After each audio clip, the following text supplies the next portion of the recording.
আচ্ছা বিশ্বপতি, তুই কেমনে বন্ধু বানাস? আমার সব বন্ধুগুলাই বুদ্ধিমান, আর বুদ্ধিমান মানুষ দেখায় আমি বন্ধু বানাই। তোর বন্ধু যে বুদ্ধিমান তুই কেমনে বুঝস?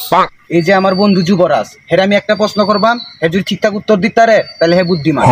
আচ্ছা কর দি প্রশ্ন। আচ্ছা যুবরাজ, তোর বাহেরও একটাই পোলা, তোর মায়েরও একটাই পোলা, তোর বোনও নাই ভাইও নাই, এটা কেডা কত? এটা আমি নিজেই।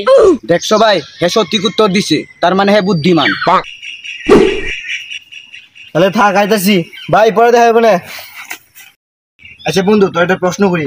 মনে কর তোর বাপের একটাই পোলা, তোর মারও একটাই পোলা, তোর ভাইও নাই তোর বোনও নাই, কত টাকাটা?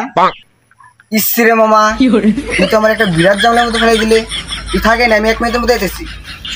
আচ্ছা মামা, তোর বাপেরও একটাই পোলা, তোর মায়েরও একটাই পোলা, তোর ভাইও নাই বোনও নাই, এটা কেটা কত? হেট বেটা, এটা তো আমি নিজেই। समझ गया।